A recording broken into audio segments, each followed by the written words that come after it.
Welcome to our first tip on using Zoom for delivering coaching and training sessions. First impressions are crucial, aren't they? So it's important that the attendees get the right message as soon as they join. At Black Swan Training we do this in two ways. Firstly, the welcome screen in the waiting room, and secondly, a welcome presentation running once they've joined. So let's look at the waiting room in Zoom first. It's important to point out that from the 27th of September, Zoom will be making the waiting room mandatory unless you give out a passcode. It's like a locked door to the training room. They have to wait until you let them in, or they have the code to the door. But I'm going to discuss the setup as it is now. When you schedule a meeting using the Zoom desktop app, in the advanced options, you can choose to enable the waiting room. But unless you change your overall settings, it will be a generic welcome they see. Let's improve on that.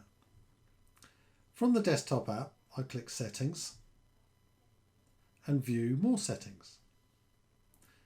And this takes us into the Zoom account on the web. And I'm in the Settings section already. Under the heading Security is the waiting room option. I'll turn it on now. If you're using the free license, there are no further options. But because we have the Pro license, there's more we can do. We can place everyone in the waiting room because they're always external. And I can customize the waiting room by clicking. This is where we can customize the title, insert a logo and a description too. These details will be saved when you close the window.